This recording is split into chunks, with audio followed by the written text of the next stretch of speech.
कई बार ना हमें लगता है life is a race, 3 idiot में लाइफ इज अ रेस, भागो वरना आपको कोई कुचल के आगे निकल जाएगा। अगर आपको पैसे बहुत ज्यादा कमाना है तो उसके पीछे साइकोलॉजी क्या होनी चाहिए। और एक शॉकिंग स्टैटिस्टिक्स में था कि most of the first generation entrepreneurs buy used cars. उनकी पहली कार हमेशा सेकंड हैंड कार थी। 70% से ज्यादा जो मोबाइल आईफोन ले रहे हैं वो ईएमआई पे है। कि हमारी जो सबसे इंपॉर्टेंट एसेट है, जो मुझे लगता है मेरा है, जो आपका भी है, सबका इधर टाइम। हमारा जो टाइम है, क्योंकि आप कितने भी करोड़ों स्पेंड कर दो, आपका 1 मिनट जो चलेगा आप वो वापस नहीं लेके आ सकते हो। यही तो चाहिए हमको कि overall money should grow, not individual. You don't have to win every battle, you have to win the war. अगर कल मैं 10 पुशअप्स मारा तो आज मैं 11 कैसे मारूं? Exactly, this is growth. Growth is not about getting bigger, it's about getting better. Right. पहले आप एसेट्स क्रिएट करो, उसके बाद मैं नहीं बोल रहा कि आप फरारी मत खरीदो फरारी, बट लोग क्या कर रहे हैं, कमा रहे हैं और फरारी खरीद ले रहे हैं, और जितना कमा रहे हैं उससे डबल की फरारी खरीद ले रहे हैं। वो चीज सही नहीं है। साइकोलॉजी आपका उस बिहेवियर आपका पैसे कमाने के लिए, जिंदगी में आगे बढ़ने के लिए सही नहीं है। फिर मैंने सोचा कि हर्षद मेहता की माँ ने डायरेक्टली कभी सिखाया नहीं होगा कि तुझे बड़े होके 10,000 करोड़ का फ्रॉड करना है स्टॉक मार्केट में, राइट? इनडायरेक्टली द कंपाउंडिंग का जो पावर है ना, वो नेगेटिव भी होता है। जैसे तुम जिम में जाओ, 3 महीना क्रंचेस मारो, घर पे आके देखोगे तो चर्बी वैसी की वैसी रहती। Right. Forget 6 packs. Right. Great things take time. सब कुछ लॉन्ग टर्म में होता है।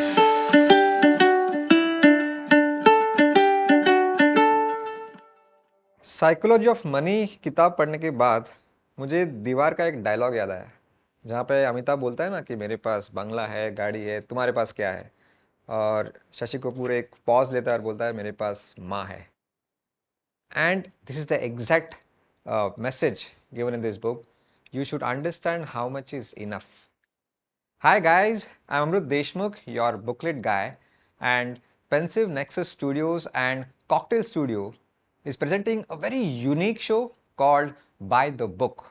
And today with me is Zishan Sheikh, मेरा दोस्त, मेरा यार, who is popularly known as CKN और उसके millions of followers है. So thank you so much Zishan for coming on the show By the Book. Thank you so much for having me. और एक unique show क्यों है? क्योंकि देखो, authors को तो लोग बुलाते हैं इंटरव्यू पे। तुमने खुद रिच डैड पुअर डैड का ऑथर का इंटरव्यू लिया है, राइट? Robert Kiyosaki. लेकिन ऐसा कभी हुआ है कि 2 रीडर्स एक साथ आके, जिनके दोनों का वो फेवरेट बुक है, और वो बुक पे डिस्कस कर रहे हैं, राइट?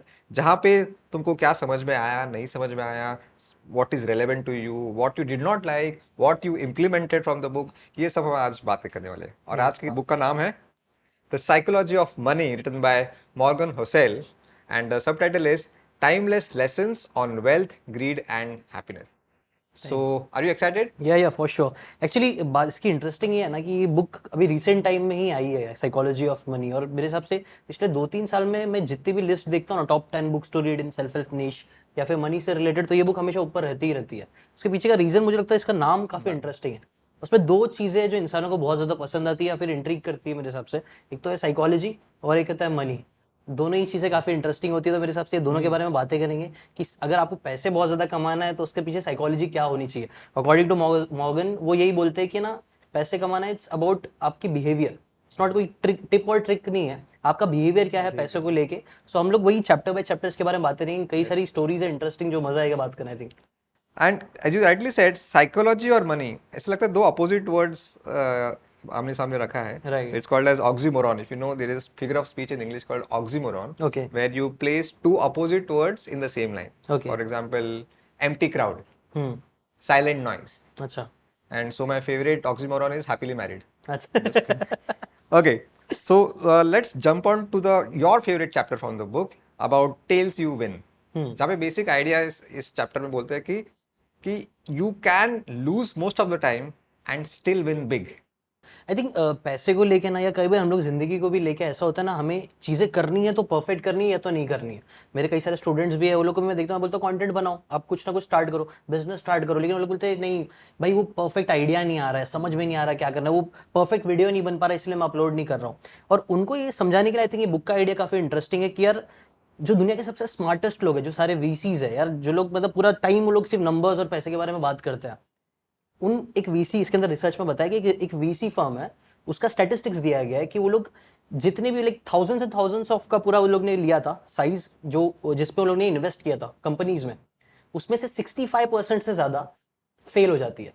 मतलब सोच के देखो कि जो सबसे समझदार लोग होते हैं वो लोग अपनी पूरी नॉलेज के साथ भी जब इन्वेस्ट करते हैं तो मोर देन 65% टाइम दे फेल। और जितने भी आप एंटरप्रेन्योर्स देखोगे, जो भी लोग हैं, वो लोग के दिमाग में परफेक्ट आइडिया नहीं होता है। वो जब स्टार्ट करते हैं, फेसबुक भी पहले ये सोशल ऐसा साइट नहीं था, वो हॉट एंड नॉट था। वो लोग ने सिर्फ ऐसा एक बना लिया था कि कॉलेज में कि कौन सी लड़की हॉट दिखती है, कौन सी नहीं दिखती, उसके ऊपर वोट होता था।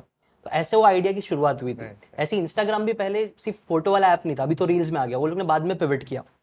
तो आई थिंक ये आइडिया से हमें जो चीज़ लेके जानी चाहिए ना, कि यार जब वॉरेन बफेट या फिर इतने बड़े इन्वेस्टर्स लोग हैं, या फिर इवन वर्ल्ड डिज्नी का एग्जांपल इसमें मुझे बहुत अच्छा लगा। वर्ल्ड डिज्नी भी, उन्होंने भी लाइक वो लोग का जो फर्स्ट स्टूडियो था वो पूरा बैंकक्रप्ट होने वाला था, बट फिर 400 के ऊपर उन्होंने एनिमेशन के अपने कार्टून्स और शोज बनाए थे, बट सब फेल हो रहे थे। बट एक था जो हिट हो गया, स्नो वाइट और सेवन डॉफ वाला।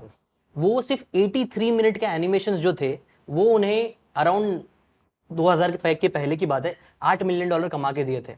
और वो $8 मिलियन से ही उनका ना आप बोल सकते हो उन लोग का स्टूडियो बच पाया। और आज वर्ल्ड डिज्नी आप लोगों को पता है कितना बड़ा जायंट बन चुका है। So true, so true. In fact मैंने खुद के भी 3 स्टार्टअप्स पहले फेल हुए, और फिर चौथा हुआ तो लोग बोलते कि in spite of 3 failed startups you tried the 4th one and now it is successful.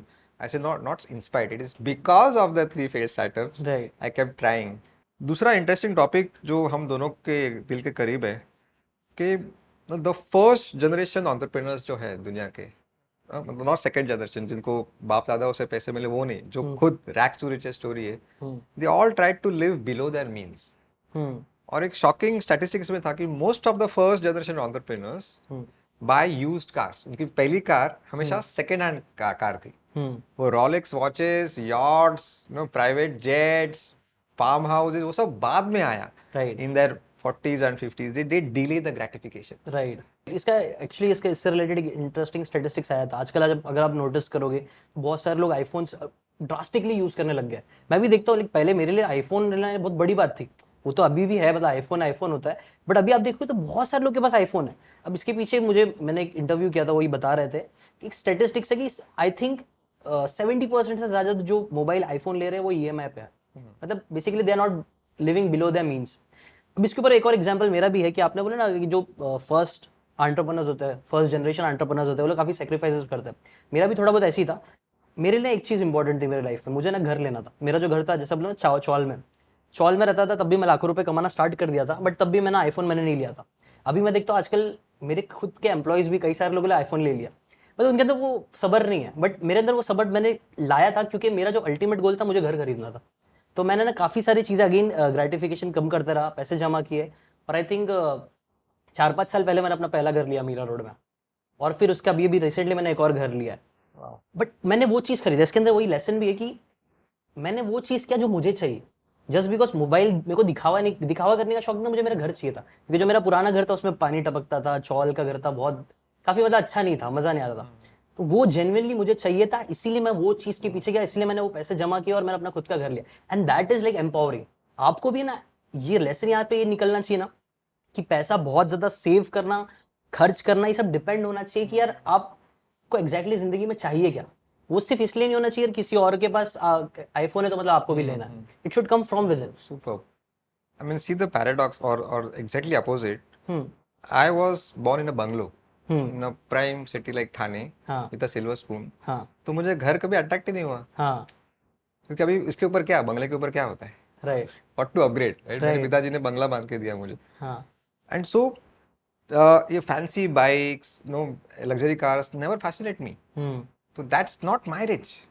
But just because you are a cool guy when you have a 2 lakh rupee ka bike, that is rich, I will end up buying the bike. No, that is not my rich. Your rich is your rich, my rich is my rich. So if books is booklet guy is known for books, पूरे घर को मैंने book से सजाया।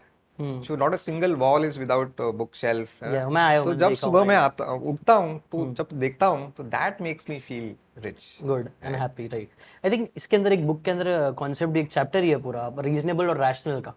सो कई बार आपने देखा होगा आजकल जो फाइनेंशियल गुरुज भी होते हैं, कई सारे वीडियोस होंगे, इतना पैसा खर्च करो, इतना, मतलब हर चीज़ का स्टैटिस्टिक करके हर एक एक्सपेंस के पीछे आप पहले ध्यान दो, उसका पूरा शीट बनाओ, मतलब बहुत सारी चीज़ें बताते रहते हैं। और मुझे वो इतना रिलेट नहीं करता है, बिकॉज है ना इस बुक में भी यही बताया गया कि आप कई बार ना हम चाहते हैं आइडियलिस्टिक, हम चाहते हैं कि यार कुछ भी खराब ना हो दुनिया में, बट दुनिया ऐसी है नहीं, दुनिया में प्रॉब्लम्स तो होते रहेंगे। और जब भी हम आइडियलिस्टिक होकर बात करेंगे कि यार हर चीज़ परफेक्टली होना चाहिए, हम जरा भी इधर उधर खर्च ना करें, तो हम लोग जी ही नहीं पाएंगे। And at the end we are humans are emotional creatures, we are not logical creatures. But लोग आजकल है ना, ये भी हो रहा है, दो एक्सट्रीम है। या तो लोग खर्च करेंगे तो ऐसे खर्च करेंगे जैसे कुछ भी नहीं है। अगेन वो फिलोसफी के दो कॉन्सेप्ट है, एपिक्यूरियन और फिर स्टोइक फिलोसफी आ जाती है, जिस पे हम पहले भी बात कर रहे थे कि यार आज में जियो, आज ही पूरा YOLO, you only live once. आज ही जियो, आप सब कुछ खत्म कर दो आज ही, या फिर आप आज सेक्रीफाइस करो कल के लिए। मैं ये पूछना चाहूंगा इसके ऊपर, इन दोनों में से कौन सी फिलोसफी आपको ज्यादा अच्छी लगती है? No, I am always a long term person. Hmm. और मेरे घर पे 4 जगह पे मैंने ऐसे लिखा है, more the pain now, greater the leisure later. Stoic philosophy. और when will that later come? Virtually never. Right. तो बस जिंदगी का दूसरा नाम संघर्ष है, राइट। और उसी में मजा है। There right. Is no end destination, you just have to enjoy the process, right. And right. Money fame will come to you as a by product. Right. Right. That's the philosophy. इसमें उससे related I think सो एक और चीज़ इसके अंदर बताई गई कि freedom के बारे में बताया गया कि one of the most important चीज़ जो ज़िंदगी में है, जो मैं रिलेट कर पाया इस बुक से, मुझे आज काफ़ी अच्छी भी लगी कि यार एक बार अ, कई बार लोगों के दिमाग में ऐसा जाता है कि सिर्फ पैसा पैसा पैसा ही। ये ऐसा भी नहीं है कि सिर्फ पैसा पैसा ही है। वैसे बुक पूरे पैसे के बारे में है, बट अगेन साइकोलॉजी समझाने की कोशिश कर रही है कि हम लोग कई बार पैसे के रेस में इतना फंस जाते हैं कि हमारी जो सबसे इंपॉर्टेंट एसेट है, जो मुझे लगता है मेरा है, जो आपका भी है, सबका इधर, टाइम। हमारा जो टाइम है, क्योंकि आप कितने भी करोड़ों स्पेंड कर दो, आपका 1 मिनट जो चलेगा आप वो वापस नहीं लेके आ सकते हो। तो मेरे हिसाब से one of the most precious asset है हमारा टाइम। और वही आजकल हम लोग सेक्रीफाइस कर रहे हैं कुछ शीट ऑफ पेपर्स के लिए, या फिर कुछ नंबर्स ऑफ मोबाइल स्क्रीन पर कुछ नंबर्स के लिए। तो आई थिंक इस बुक में बताया ट्रू वेल्थ क्या है। ट्रू वेल्थ ये है कि आप हर सुबह उठते हो और अगर आपके पास ये अपॉर्चुनिटी, आपके पास ये एक फ्रीडम है कि मैं आज क्या कर पाऊंगा, तो वो one of the truest form of wealth है। और मैं इससे पक्का रेजोनेट कर पाया। मुझे मेरी फ्रीडम हमेशा से बहुत पसंद थी, इसीलिए ना मैंने भी जब स्कूल कॉलेज पढ़ा, इंजीनियरिंग करा ना, और मैंने जब देखा कि मार्केट में यार इतना जॉब को प्रॉब्लम होती है, इतनी गालियाँ सुननी पड़ती मेरे, क्योंकि मेरे सीनियर दोस्त थे तो जो मुझसे स्मार्ट थे, मुझसे अच्छे, वो लोग के जो मार्क्स आते थे मुझसे अच्छे आते थे, बट स्टिल वो लोग जब जॉब करने जाते थे तो उन लोग की हालत देख के मेरे को थोड़ा सा घबराहट हो गई कि ये क्या हो रहा है। क्योंकि जब मैं इंजीनियरिंग कर रहा था तो मेरे दिमाग में 2 चीज़ 3 चीज़ फीड करी गई थी। मेरे माँ बाप सबको ही बोलते थे सोसाइटी में कि तू अगर इंजीनियर बन जाएगा तो नाम मिलेगा, पैसा मिलेगा, इज्जत मिलेगा। बट मैंने नोटिस किया ना कि यार मेरा जो दोस्त था वो मुझसे ज़्यादा स्मार्ट है, मुझसे ज़्यादा मेहनत कर रहा है, इंजीनियरिंग में उसको जॉब भी मिल गया है, बट ना ही नाम है, ना ही इज्जत है, ना ही पैसा है उसको। जो मैंने ये पूछा भी था कि यार उसको जो इनकम मिल रही थी ना, वो हमारे वॉचमैन की जितनी ही थी। तो बोले नहीं क्या चल रहा है, ये कुछ अजीब ही हो रहा है, ऐसा तो होना नहीं चाहिए था। तो तब मैंने डिसाइड किया कि यार ये तो नहीं करूंगा, और प्लस मुझे मेरी फ्रीडम भी बहुत पसंद थी। तो तब मैंने डिसाइड किया था कि यार इंजीनियरिंग करूँ ना करूँ, मैं खुद खुद का कुछ जरूर करूंगा जिसमें मेरे पास मेरी फ्रीडम रहे। और उसी चीज़ ने मुझे कहीं ना कहीं यूट्यूबर बनने में हेल्प करी, बिकॉज जब, और इसीलिए मुझे कंटेंट क्रिएशन पसंद भी है कि आप जब भी हर सुबह उठ के मैं डिसाइड कर सकता हूँ कि मुझे कितने वीडियोस बनाना है, कितना काम करना है, क्या नहीं करना है। गुड। तो I think true wealth for me, कई बार लोग पूछते भी कि आप बिलियनर और मल्टी मिलियनर बन गए क्या। एक और इसके ऊपर लेसन भी है जिसके ऊपर मैं आएंगे बाद में। बट मुझे लगता है कि यार वो फ्रीडम सबसे इंपॉर्टेंट होती है हर इंसान की लाइफ में। What's your and opinion? It's freedom of time. हाँ। मनी गिव्स यू फ्रीडम, मतलब लोगों को क्या लगता है कि अगर पैसा रहेगा तो मैं कुछ भी खरीदने का फ्रीडम, वो वाला फ्रीडम नहीं। हम्म। इट्स अबाउट, फॉर एग्जाम्पल 2 लड़के हैं, दोनों जॉब कर रहे हैं, कोविड आ गया, दोनों को जॉब से निकाल गया। हम्म। पहला लड़का वो जो भी आता था पगार खर्च करता था, केएफसी में जाता था, वीकेंड में पिक्चर देखता था, आईफोन खरीदा, बाइक खरीदी, नो सेविंग्स। दूसरा लड़का है जो खर्च करता था but limited, he was trying to live below his means, hmm. और सेविंग्स अच्छे थे। हम्म। तो पहला लड़का जिसके पास अभी कुछ सेविंग्स नहीं है, जब उसको निकाला जाएगा जॉब से, ही विल गो पैनिक, हम्म। और सामने से जो आएगा naukri.com से वो ले लेगा। हम्म। उसको कोई फ्रीडम नहीं है टू चूज कि वो प्रोफाइल उसको पसंद है कि नहीं, उसको मजा आएगा कि नहीं, पगार नेगोशिएशन कुछ नहीं। हाँ। whereas the second guy will have the freedom of choice। हम्म। वो 4-5 महीने रुकेगा कि नहीं, हम्म। थोड़ा देखते हैं, कुछ और एक्सप्लोर करते हैं, हम्म। चलो एआई पे कुछ कोर्स करके देखते हैं, हम्म। पैसा है उसके पास, हम्म। अगर वो अच्छा लगा तो I can change the track of my career, exactly. Right. 2-3 नौकरियां देखेंगे, इंटरव्यू देखेंगे, और फिर डिसाइड करेंगे। हाँ। This is what money gives, the freedom, yeah, the right. freedom to work what I want, with the people I want, how much I want, how long I want. Right. This is exactly. freedom। Right. और ये चीज़ कई बार लोग भूल जाते हैं मेरे हिसाब से, बिकॉज ट्रू हैप्पीनेस आपको यही, जो आपने जितनी भी चीज़ें डिफाइन करी, क्या काम कर रहे हो, किसके साथ कर रहे हो, कितना टाइम करना है, और एक टाइम बाद आपको खुद ही रियलाइज होगा कि यार काम करने में ही मजा है। और इसके ऊपर ये भी साइकोलॉजी का कॉन्सेप्ट है यार। हम लोग क्रिएटिव सबसे अच्छा अपना काम तभी कर पाते हैं जब हमें थोड़ी फ्रीडम मिलती है। जब अगर आपको कोई बांध देगा ना एकदम कि यार इतने बजे से इतने बजे तुझे बैठना है, तुम आप खुद रिलेट याद करो, अपन जब स्कूल टाइम में था, कॉलेज का टाइम था, हम हेट करते थे बुक से। ये जो बुक मैंने आज पकड़ा हूँ, मैं स्कूल कॉलेज टाइम में मेरे को जरा पसंद नहीं थी बुक्स। मुझे घर वाले बोलते थे बुक पढ़, किताब पढ़, लेकिन क्यों क्यों नहीं पसंद आ रही थी बुक? क्योंकि वो लोग अपने हिसाब से बोलते थे तुझे इंजीनियरिंग का ही बुक पढ़ना है, तुझे साइंस का ही पढ़ना पड़ेगा, तुझे इसका ही पढ़ना पड़ेगा। बट जैसी एक पर्सपेक्टिव शिफ्ट आया कि यार मुझे पैसे कमाने के लिए बुक पढ़ना चाहिए। क्यों पढ़ना चाहिए? क्योंकि जितने भी मिलियनर्स बिलियनर्स है, वो लोग के अंदर सबसे कॉमन हैबिट होती है रीडिंग की। तो वो सिर्फ एक पर्सपेक्टिव चेंज आया तो मुझे बुक्स पसंद आने लग गई। Right, right. तो वो चीज समझना भी बहुत जरूरी है कि why you are doing things. तुमने 2 मिनट पहले रैशनल और परफेक्शन के बारे में बोला ना, हम्म। रिजनेबल, और तो उसमें मुझे एक किस्सा याद आया। दो लड़के होते हैं, यंग इन देयर ट्वेंटीज और थर्टीज, बहुत सालों के बाद मिलते हैं, और क्या रे तेरी शादी हो गई? हम्म। बोलते नहीं यार, I am looking for a perfect women. Hmm. तो उसको बोलता है कि तेरी हुई? नहीं यार, I am also looking for a perfect women. Hmm. तो फिर वो जुदा हो जाते हैं और फिर वापस 10-15 साल के बाद मिलते हैं। फिर वो दूसरा दोस्त बोलता है क्या हुआ, तेरी शादी हो गई? Did you find perfect women?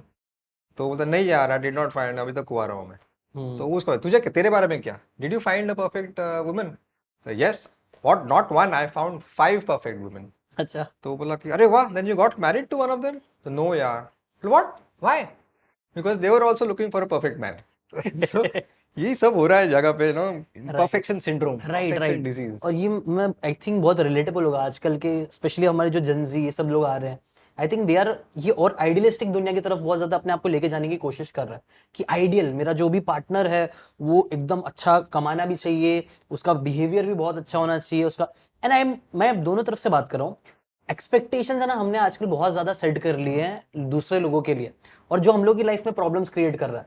तो अगेन ये बुक के अगर हम साइकोलॉजी की बात करें तो बार बार ऑथर क्या बोल रहे हैं, आइडियलिस्टिक की तरफ मत जाओ, रैशनल रैशनल बनने की कोशिश करो कि हाँ यार वो भी इंसान ही है, जैसे आपके ओपिनियन है उसके भी ओपिनियन हो सकते हैं। Very good. The biggest lesson I learn, my favourite, hmm. जो ऑथर ने तो पैसों के बारे में बोला, लेकिन मैंने उसको कहीं और इस्तेमाल किया, and this is my favourite hobby. Okay. जिसके बारे में बोला है उसको यूज इट टू एन सब। Entirely different field, which right. Is no way related to the context that the author said. या। जैसे स्टॉक्स में तुमने 10 स्टॉक्स पे इन्वेस्ट किया ना, Tata chemicals, Reliance, ICICI bank, तो 10 में से 7-8 तुमको लॉस देंगे और 2 ऐसे चलेंगे कि वो लॉस भी रिकवर करेंगे और तुमको पैसा भी देंगे, राइट? Right, right. पर होता क्या है, हम सिर्फ लॉसेस पे फोकस करेंगे, नहीं मुझे हम्म। आईसीआईसीआई बैंक में लॉस हो। अरे पर नेट देखो ना, नेट नेट अगर if you are in plus, यही तो चाहिए हमको कि overall money should grow, not right, individual. You don't have to win every battle, you have to win the war, right, right, right? Exactly. तो मैंने इसको जिंदगी में यूज करना शुरू किया कि होता है ना, एक दोस्त हमको फंसाता है, एक दोस्त उम्मीद से ज्यादा हमको हेल्प करता है, हम्म। एक भाई निकम्मा है, नो, गाली देता रहता है, दूसरा भाई कुछ ज्यादा ही हमारा प्यारा है। हम्म। तो ऐसा क्यों है कि जो इंसान हमको तकलीफ देता है उसी से हम एक्सपेक्ट करते हैं कि भाई वो चेंज हो, वो he is not behaving the way I am expecting. Hmm. तो बट नेट नेट तो अच्छा हो रहा है ना, if you are right, in plus. तो रिश्तों में मैं यूज करना शुरू किया स्टॉक मार्केट की philosophy. Right, right. Completely true. और आई थिंक जब हम बुक्स, आप क्योंकि रीडर हो, बुक रीडिंग का one of the most powerful चीज ये है ना कि आपको ना बहुत क्रिएटिव बना देता है। आपको है ना, आप डॉट्स कनेक्ट करने लग जाते हो। आप एक फिलोसफी को दूसरी फिलोसफी के साथ जोड़ के आपका खुद का कुछ काम करने लग जाते हो। तो कई बार लोग पूछते हैं ना कि क्यों बुक रीड करना चाहिए, तो ऐसी क्रिएटिविटी आती है। यस। आप ऑथर का एक पर्सपेक्टिव सीख के ना उसे 10 जगह अप्लाई कर देते हो, जो आपको एज देता है, दूसरों से लेवरेज दे देता है कि आप दूसरों से आगे बढ़ सको। Do you believe that you should set a limit of, upper limit of enough? Right, exactly. I think ये बुक में भी वही ऑथर ने एक लेसन ये दिया है कि हैव इनफ, आपके पास इनफ होना चाहिए। उसका एक छोटा सा स्टोरी था, मैं वो बताना चाहूंगा क्योंकि वो स्टोरी बहुत मुझे पावरफुल लगती है। कि वो एक बिलियनर, दो ऑथर्स थे, दो दोस्त थे, वो लोग एक बिलियनर की पार्टी में गए थे। हेज फंड मैनेजर था वो। और उसको, उसके दोस्त ने बोला अपने दोस्त को, दोस्त दोस्त में तो टांग खींचते रहता है, बोलता रहता है, तो उसने बोल दिया कि तेरे को पता है ये बंदा इतना एक दिन में कमाता है जितना तो पूरी जिंदगी में जितना तूने कमाया ना, उससे ज्यादा वो सिर्फ एक दिन में कमाता है। तो जो कैच 22 का आई थिंक सो ऑथर था, उसने बोला कि यार लेकिन मेरे पास कोई एक ऐसी चीज है जो उसके पास नहीं है। तो बोलता क्या? तो बोलता आई हैव इनफ। और ये आई थिंक छोटा सा सिंपल सा 2 लाइन का, आई हैव इनफ 3 लाइन का, 3 वर्ड्स है, बट ये समझना बहुत इंपॉर्टेंट है आज के लिए। मैं खुद अपने स्टूडेंट्स और कई सारे लोगों में, हम खुद भी देखना नोटिस करते हैं कि हम लोग है ना कभी भी अपनी अपर लिमिट सेट नहीं करते कि अगर मुझे फॉर एग्जाम्पल 1 मिलियन सब्सक्राइबर्स मिल गए तो मैं खुश रहूंगा, आई विल बी सेटिस्फाइड। मुझे वो घर मिल गया तो आई विल बी सेटिस्फाइड। कई बार क्या होता है, हम लोग एक रेस में फंस जाते हैं कि यार आज मैं समझो चौल से मुझे बिल्डिंग में गया, अब बिल्डिंग मेरा सपना था, हो गया, लेकिन अब मैं देख रहा हूँ कि यार मेरी बिल्डिंग में अच्छी सोसाइटी नहीं है यार, पार्किंग भी नहीं है, स्विमिंग पूल नहीं है, अब मेरे को उसके ऊपर जाना है। अब वहां पे पहुंच गया तो फिर मैं वापस से देखना स्टार्ट कर दिया कि यार मेरे पास और अच्छा क्लब मेंबरशिप नहीं है, वो लोग तो यार कितना खतरनाक रहता है। तो वो कांस्टेंट कंपैरिजन होते रहता है कई बार, ये साइकोलॉजी है हम ह्यूमंस की। बट जब तक हम वो कॉन्स्टेंटली कंपेयर करते रहेंगे, will never be satisfied and happy. एक होता है ना फीलिंग ऑफ कंटेंट, क्या जो है अच्छा है, और वो आपको सुकून देता है। लोगों के पास कई बार आपने देखना बहुत अमीर अमीर लोग होते हैं, लेकिन लोग चैन की नींद नहीं सो पाते हैं, क्योंकि they are constantly comparing themselves. मैं खुद भी सोचता था पहले ये चीज कि यार ये इतने अमीर लोग होते हैं, इतना पैसा कमा लेते हैं, बट स्टिल ये लोग इतना खुश क्यों रहते हैं, खुश क्यों नहीं रहते हैं? क्यों डिप्रेशन की गोलियां खाते रहते हैं? बट धीरे धीरे मुझे रियलाइज हुआ कि नहीं यार, वो लोग भी अपनी लाइफ में अगेन कंपेयर कर रहा है। और इसके ऊपर आपने भी बताया था बीच में कि हर इंसान कैसे जितनी भी इनकम लेवल जो भी होगी, 1 लाख वाला अपने आप को 10 लाख वाले से नीचे वाले कंपेयर के साथ करेगा, कंपेयर नहीं करेगा, ऊपर वाले के ऊपर साथ वाले से ही कंपेयर करेगा। इसके ऊपर कुछ कंपेयर आपका भी करेगा। एक्सपीरियंस है? Comparison is not wrong, hmm, it's not bad, but compare with your own past performance, not with right, others. Exactly exactly अगर कल मैं 10 पुशअप्स मारा तो आज मैं 11 कैसे मारूं? Exactly this is growth. Exactly growth right is not about getting bigger, it's about getting better. Right. इसके ऊपर एक बहुत इंटरेस्टिंग एग्जाम्पल जो मुझे बहुत पावरफुल लगता है, और ये सब लोगों को सुनना चाहिए, वैसा समझना चाहिए अच्छे से इंटरेस्टिंगली। कई बार है ना हमें लगता है life is a race, 3 idiot में लाइफ इज अ रेस, भागो वरना आपको कोई कुछ चल के आगे निकल जाएगा। बट बात ये है ना कि जिंदगी एक्चुअल में वैसी रेस नहीं है जैसा हम सोचते हैं। ऐसा नहीं कि हम लोग सब लोग एक स्टार्टिंग पॉइंट पे खड़े हुए हैं, एक गोली बजेगी और सबको भागने का फेयर चांस मिलेगा, ऐसा नहीं है। जिंदगी में कैसा है ना, कुछ लोग आपसे 5 फीट ऑलरेडी आगे हैं, आगे। कुछ लोग आपसे 5 फीट पीछे हैं, कुछ लोगों ने 1 घंटा 10 साल पहले चालू कर दिया रेस भागना, आप अभी स्टार्ट कर रहे हो। प्रॉब्लम आजकल की जनरेशन की, मेरे साथ भी होता है थोड़ा बहुत, हम लोग है ना लोगों को, अपने आप को उन लोगों से कंपेयर करते हैं जो लोग यार 10 साल से मेहनत कर रहे हैं। मैं यूट्यूब पे वीडियो बनाने जा रहा हूँ, मैं अपने आप को देख रहा हूँ कि जो लोग 10 साल से वीडियो बना रहे हैं, मेरे पास उनकी जैसी टीम क्यों नहीं है यार 50 लोगों की। मैं तो शिट यार अकेला ही, मतलब 5 लोग के साथ ही काम कर रहा हूँ, ओ माय गॉड, मैं तो कुछ कर ही नहीं पा रहा हूँ, मैं खुश। और ऐसा हो रहा है, मेरे साथ भी होता है और बहुत सारे लोग के साथ होता है। हम कॉन्स्टेंटली अपने आप को ऐसे लोगों से कंपेयर कर रहे हैं जिनके पास, जिन लोगों ने बहुत पहले से मे भी चीज कर रही है और हमें पता ही नहीं है। तो बेसिकली इसका लेसन ये है ना कि यार, आप जो बोला ना आपने कि हम लोग अपनी रेस भाग रहे हैं, आप सिर्फ अपने आप को देखो कि आप कल कहाँ थे, आज कहाँ पहुंच गए, and if you are going, आप थोड़ा भी आगे बढ़ रहे हो, इट्स गुड। हमारे एग्जांपल देखो ना, हम्म, मैं बंगले में पैदा हुआ, तो हाँ मैं कुर्ला के एक चौल में पैदा हुए, हाँ and we are on the same platform. Right, race same जगह शुरू नहीं हुई थी, हाँ right? I think so. Thank you congratulations. Thank okay, अभी हम लिविंग बिलो मीन्स के बारे में बात कर रहे थे। यू। जैसे रिच और वेल्दी दोनों में फर्क है, राइट? जब कोई इंसान जिसका 10 करोड़ का नेटवर्थ है और वो 1 करोड़ का फरारी ले लेता है, और हम उसको देखते गाड़ी से उतरते हैं, अरे वाह कितना अमीर लड़का है, he is rich. Actually what he says is, wealth is income not spent. वो 10 करोड़ का जो नेटवर्थ है, जब उसने 1 करोड़ की फरारी ली, तो उसका वेल्थ 1 करोड़ से कम हो गया, वो 1 करोड़ से गरीब हो गया। राइट हमको क्या लगता है वो अमीर हो गया, right right? Of course, that wealth has helped him to finance Ferrari, right but his wealth has gone down because Ferrari एक बार शोरूम के बाहर आ गई तो वो अभी 1 करोड़ को बिकेगी नहीं, इनफैक्ट उससे कम ही बिकेगी। राइट प्लस खर्चा, मेंटेनेंस, ये वो, तो it's liability, it's not an right asset, right exactly right? Exactly. और ये चीज मुझे लगता है लोगों को समझना बहुत जरूरी है कि है ना, रॉबर्ट कियोसाकी की अगर अगेन वो बात बताओ, वो लेसन ये है कि आप पहले आप एसेट्स क्रिएट करो, उसके बाद, मैं नहीं बोल रहा कि आप फरारी मत खरीदो, खरीदो फरारी, बट लोग क्या कर रहे हैं, कमा रहे हैं और फरारी खरीद ले रहे हैं, और जितना कमा रहे हो उससे डबल की फरारी खरीद ले रहा है। वो चीज सही नहीं है, साइकोलॉजी आपका, उस बिहेवियर आपका पैसे कमाने के लिए, जिंदगी में आगे बढ़ने के लिए सही नहीं है। पहले according to Robert Kiyosaki also, पहले एसेट्स क्रिएट करो। अगर मैंने पहले मेहनत करके 2 घर बना लिए, एक से मुझे रेंट आ रहा है, अब मैं वो रेंट के पैसे से कुछ भी खरीद सकता हूँ, आईफोन खरीद सकता हूँ या जो भी चीज खरीद सकता हूँ। दैट्स, ये साइकोलॉजी समझना बहुत जरूरी है। पहले क्रिएट सम एसेट्स जिससे आपको कैश फ्लो आता रहे, पैसे आता रहे, और फिर अब उससे अपनी ख्वाहिशों को पूरी करो। Correct correct correct. हम्म आजकल मार्केट में ये मार्केट गुरुज, सेंसेक्स इधर जाएगा उधर जाएगा, उनको लोग पैसा फेंक रहे उन पे, hmm to find that gem stock जो 10 टाइम्स फायदा करके देगा। Hmm and author talks exactly the opposite, hmm stop predicting the markets. Hmm उसने बहुत अच्छा एग्जाम्पल दिया है। वर्ल्ड वॉर 2 के दौरान hmm Germany was known as the best in the war technology, और they had made some 100 tankers, best of the best technology, best of the best scientist, और war के एन मौके पे एक भी टैंकर चालू नहीं हुआ, hmm and they lost because of it. You know the reason? चूहे। हम्म चूहों ने पूरा वो 3-4 महीने टैंकर्स वहां पे रखे थे, चूहों ने पूरा इंसुलेटेड वायर्स पूरा खा डाला था। ओके भी कौन सा दुनिया का बेस्ट साइंटिस्ट सोचेगा कि चूहों का भी बारे में सोचना है मुझे, राइट? एग्जैक्टली तो एग्जैक्टली कैसा छोटे से छोटा इवेंट भी कुछ भी चेंज कर सकता है, तो फिर क्या मार्केट प्रेडिक्शन, कुछ भी हो सकता है। एग्जैक्टली और ये चीज़ इस पे मेरा एक स्ट्रॉन्ग ओपिनियन है इसी चीज़ के ऊपर। कई बार हाँ, ये आपने बोला ना, सब लोग प्रेडिक्ट करने की कोशिश करते हैं ये स्टॉक ऊपर जाएगा, और कहीं ना कहीं वो दिखाने की कोशिश करते हैं कि मुझे बहुत पता है। बट अभी जैसे हमने स्टार्टिंग में वीडियो में बात किया था इसमें, कि जो दुनिया के सबसे बड़े वीसीज है, वो लोग भी जब स्टॉक में इन्वेस्ट करने जाते हैं उनको पता है 65 से ज़्यादा लॉस में जाएगा। बट स्टिल अच्छा, यहाँ पे लेसन एक और ये भी इंटरेस्टिंग था, वो पूरा पार्ट कवर नहीं हुआ था, कि उन लोग को पता होता है कि आधे से ज़्यादा चीज़ें लॉस में जाएगी, स्टिल दे इन्वेस्ट, क्योंकि उनको पता है कि वो कोई 1% तो उनको जो ऐसी कंपनी मिलेगी जो उन्हें बहुत ज़्यादा रिटर्न्स देगी, तो उस हिसाब से काम करते रहो। और कमिंग बैक टू ये आपकी जो स्टोरी था, वो ये बहुत सही है। बहुत सी चीज़ें हम सोच ही नहीं सकते, जैसे कि आपने बताया ना, वो साइंटिस्ट लोगों ने टैंक्स तो अपने हिसाब से बेस्ट क्वालिटी की बनाई होगी, बट चूहे का वो जो एक वेरिएबल था, वो वेरिएबल किसने देखा था? सोचा ही नहीं। और same goes with stock market and life also. हमारी जिंदगी में इतने वेरिएबल्स हैं, इतनी सारी चीज़ें चेंज हो रही है कि हम प्रेडिक्ट कर ही नहीं सकते कल मेरे साथ क्या होगा। इनफैक्ट नो बडी प्रेडिक्टेड सोशल मीडिया।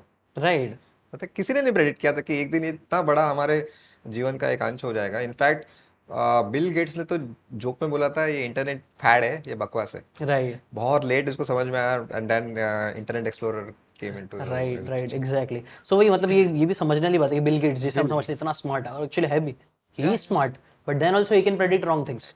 सो हम exactly. I think tells you win इस हाँ पे, जैसे for example he talks about character failure, not technical failure. So 99% of leadership failures are character failures and not technical failures. For example, मुझे ताज्जुब होता है कि ये गरीब इंसान बैंकरप्ट हो जाना समझ सकता, एक गलत डिसीजन फाइनेंशियल इधर उधर और ठप, पैसे बर्बाद। पर अमीर लोग बैंकरप्ट कैसे होते हैं?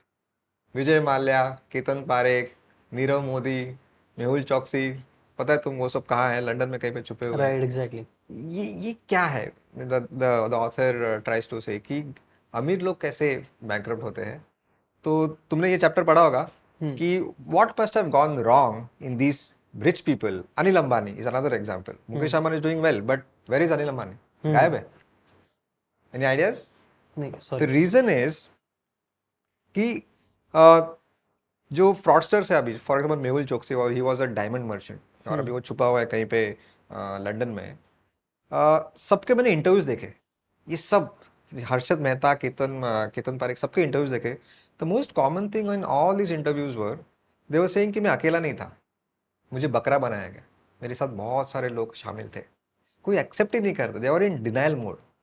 फिर मैंने इस पर सोचा कि ऐसा इतना कॉमन रीजन कैसे सब में? कोई एडमिट नहीं कर रहा है, ठीक है समझ सकता हूँ, कोई अपराध एडमिट नहीं करता ना खुलेआम, पर ये कॉमन सेंटेंस था। फिर मैंने सोचा कि हर्षद मेहता की माँ ने डायरेक्टली कभी सिखाया नहीं होगा कि तुझे बड़े होके 10,000 करोड़ का फ्रॉड करना है स्टॉक मार्केट में, राइट? इनडायरेक्टली द कंपाउंडिंग का जो पावर है ना, वो नेगेटिव भी होता है। कि बच्चों ने कहीं हर्षद मेहता के पिताजी ड्राइविंग करते वक्त रेड सिग्नल तोड़ा होगा और हर्षद मेहता एज अ बच्चा बाजू में बैठा होगा, और फिर उसने वो देखा, पापा अपने रेड सिग्नल, हाँ हाँ, उन्होंने इनडायरेक्टली सिखाया बच्चे को कि कभी कभी रेड सिग्नल तोड़ना is okay, it's okay to break the law. फिर धीरे धीरे कभी घर पे बोला होगा, किसी का फोन आया ऑफिस से और बेटे को बोला कि उसको बोलो कि मैं घर पे नहीं हूँ। अनदर लेसन कि थोड़ा झूठ चलता है। ऐसे धीरे धीरे करके उसको लगा कि ये तो नॉर्मल है, this is the normal practice. फिर उसने 100 रुपए का जीएसटी नहीं भरा होगा, फिर वो 100 का 1000 हुआ, एक दिन 1 लाख हो गया, और वो 10,000 करोड़ का गफला उसने कैसे कब किया उसको खुद को नहीं पता चला। राइट। आई थिंक ये कंपाउंडिंग होती है, हर चीज़ में कंपाउंडिंग होती है। इससे हम लेसन यही लेके जा सकते हैं कि हर चीज़, वेदर इट इज़ गुड और वेदर इट इज़ बैड, अगर कोई चीज़ आप रेगुलरली करते रहते हो तो उसका भी कंपाउंड इफेक्ट होता है, और उसका या तो पॉजिटिव इंपैक्ट मिलेगा आपको बहुत टाइम बाद, या तो एक बहुत खतरनाक नेगेटिव इंपैक्ट मिलेगा। So be careful of what you are choosing daily. तो as a corollary to this topic, the amount of time and effort you put in investment analysis and उसका रिटर्न्स, इसका दोनों के कुछ रिलेशन नहीं। आप जितना टाइम मार्केट में बिताओगे उतना कम रिटर्न्स पाओगे। राइट ये इंट्राडे ट्रेडर सुबह 9 बजे कंप्यूटर खोल के बैठते हैं, 3:30 बजे तक बीपी ऊपर नीचे होता है, राइट राइट वो चवन्नी भी नहीं कमाते हैं। राइट। नहीं, ये वाली एक्चुअली मेरे हिसाब से एक बहुत फैली हुई, आप बोल सकते हो, काइंड ऑफ लोगों में ट्रेडिंग का बहुत ज़्यादा मैं देख रहा हूँ आने वाले टाइम में, बहुत ट्रेडिंग का शौक आ गया, स्पेशली इंट्राडे ट्रेडिंग। मैं कई सारे लोगों से बात करता हूँ, मैं देखता हूँ कई सारे लोग अपने ना पैसे ट्रेडिंग में डाल रहे हैं। अगेन उनका वही है कि शॉर्ट टर्म ग्रेटिफिकेशन, उनको ऐसा लगता है कि मैं 5,000 डालूंगा, मैं 10,000 कमा के निकल जाऊंगा, मैं 1 लाख रुपए निकालूंगा 5,000 से। बट वो होता ही नहीं है। मैंने कई सारे अच्छे फाइनेंशियल जो लोग करते हैं, इसमें बहुत टाइम सालों से इन्वेस्टमेंट कर रहे हैं, उनसे भी ये चीज़ पूछा है। That's the completely wrong mindset. आपको अगर इन्वेस्टमेंट ये सब चीज़ें करनी है तो आइडियली जितने भी लोग हैं वो लोग लॉन्ग टर्म करने का सोचो, यस, लंबे ग्रेट टाइम तक थिंग्स करेंगे टेक तभी सही। टाइम। जैसे आप तुम जिम में जाओ, 3 महीना क्रंचेस मारो, घर पे आके देखोगे तो चर्बी वैसी की वैसी रहती। Right forget six packs. Right great things take time, सब कुछ लॉन्ग टर्म में होता है। Right right exactly. इसका ये रह गया था मेरे दिमाग में। रैन हॉलीडे था या किसी ने तो ये चीज़ बोला था कि क्यों हम लोग अच्छे काम नहीं कर पाते हैं। क्योंकि वही आपका जो एग्जाम्पल ना, पहले दिन हम लोग जिम में जाते हैं, बहुत मेहनत करते हैं, और जाके वापस अपने आपको आईने में देखते रहते हैं, कुछ भी नहीं हुआ। दूसरे दिन जाते हो, देखते हो वापस से, कुछ भी नहीं हुआ। एक हफ्ता करते हैं हम लोग, फिर थक जाते हैं क्योंकि हमको दिख रहा ही नहीं है कुछ। और हम लोग कैसा इंसान कैसा, हम लोग को जब दिखता है तब हम लोग को ज़्यादा मजा आता है। तो एक है ना, उसने ये चीज़ बोला था कि जो भी एक्शन आप ले रहे हो और जो भी रिजल्ट्स आपको मिल रहे हैं, उसके बीच में ना एक टाइम डिले होता है, और वो टाइम डिले को हम लोग मिस कर देते हैं, उसके बारे में हम समझते नहीं। लेकिन जब आप रियलाइज कर लोगे ना, एवरीथिंग यू डू, वो आज नहीं तो कल उसका वही कंपाउंड होगा, उसका आपको रिजल्ट मिलेगा ही मिलेगा। आज मैं अच्छी चीज खा रहा हूँ तो मुझे उसका 5 एक टाइम डिले के बाद उसका असर मिलेगा ही। और कुछ भी चीज, तो ये टाइम डिले का कॉन्सेप्ट भी हमें समझना आई चाहिए। थिंक ये रिश्तों में भी ऐसा है, ये फर्स्ट साइट लव, अगर इट्स एन इंस्टेंट ऐसा होगा और वो तुरंत आपने 1 महीने में शादी की, तो चांसेस है कि वो नहीं टिकेगा। Whereas love should happen over a long period of time. वो छोटी छोटी बातें, जहाँ पे पानी का ग्लास लाया या दरवाजा खोला, right you can't pinpoint exactly when you fell in love with her. Right right It's a long process, it's invisible, it can't be expressed in words, right? Right right I think ये relationship में भी ना ऐसा ये चीज़ matter करती है, छोटी छोटी चीज़ें जो आप अपने पार्टनर के लिए करते हो। और ये ऐसी लड़की लोग को ये सब चीज़ें काफ़ी पसंद आती है। हमें लड़कों का कैसे, अगेन ये इसके ऊपर men are from Mars women are from Venus book में भी ये बात कहीं ना कहीं बताई गई थी। हम लोग है ना, अगर कोई बड़ा काम किया, जैसे मैंने उसको 1 लाख रुपए का डायमंड ला के दे दिया, तो हम लोग अपने अपने पॉइंट, अगर टेबल बना रहे तो हम अपने आपको 10 पॉइंट देंगे, हमने बहुत बड़ा काम किया। लेकिन लड़कियों का ऐसा नहीं है, लड़की आपको 1 ही पॉइंट देगी। वो लोग के लिए मतलब उसका उस लेसन ये दे रहा था कि आप उसके लिए 10 छोटी छोटी चीज़ें कर दो, उसके लिए कभी फ्लावर ला दो, उसको कभी कॉम्प्लीमेंट कर दो, उसको कभी सरप्राइज कर दो। तो अलग अलग लव लैंग्वेजेस यूज़ करके अगर आप ना 10 चीज़ें करोगे ना, कंपेयर टू एक बड़ी चीज़ करने के, तो वो लोग को वो चीज़ ज़्यादा अच्छी लगती है, और वो चीज़ का कंपाउंड होगा और आपके झगड़े कम होंगे। सो इसीलिए ये भी एक लेसन है जो अप्लाई कर सकता है। बहुत मजा आया। साइकोलॉजी ऑफ मनी को बहुत अलग नजरिए से आज मैंने देखा, thanks to you. So this is the beauty, no, when two readers come together, because we are all vantage points. Vantage points मतलब परसेप्शंस। जैसे यहाँ से मुझे ये जो लाइट दिख रहा है और तुमको यहाँ से जो दिख रहा है वो अलग है। We are all vantage points, right it's not just one world view, right right. और आज लिटरली बोल रहा हूँ, तुम्हारी वजह से एक नया फिल्टर मुझे मिला इस बुक को देखने को। तो thank you so much, thank you बहुत मजा आया। सो जीशान, तुम यहाँ पे आए, हमारी तरफ से, बाय द बुक के टीम की तरफ से तुम्हारे लिए एक छोटा सा गिफ्ट। और तुम्हारे पास बुक्स तो बहुत रहेंगी, इसलिए बुक्स नहीं है, पर तुम एक इतने हैंडसम नौजवान हो, तो एक यूनिक गिफ्ट, अरे वेरी आपका nice. Picture. It is made by a very special artist, his name is Nikhil Polji. Oh very nice और यार, ये, do you like it? Very I love it. क्योंकि मेरा जो चैनल भी है वो थोड़ा सा एनिमेशन टाइप का ही है, और ये थोड़ा एनिमेटेड हो गया ना, Oh, yeah. तो इट्स लुकिंग वेरी, मेरे को बहुत अच्छा लग रहा है। Thank you so much everyone. So I hope ये वीडियो आपको काम का लगा हो। आप ऐसी इंटरेस्टिंग और वीडियोस देखते रहना चाहते हो, एक्सक्लूसिव कंटेंट, तो आप कॉकटेल स्टूडियो को जरूर सब्सक्राइब करके रखें, बेल आइकन दबा दे, लाइक कर दे, अपने कमेंट्स अच्छे अच्छे डाल देना। अगर आपको कोई भी क्वेश्चन है तो वो पूछ सकते हो आप। थैंक यू सो मच, मिलते हैं नेक्स्ट एपिसोड में। Thank Thank you you so so much much. for having me. Happy reading and bye bye.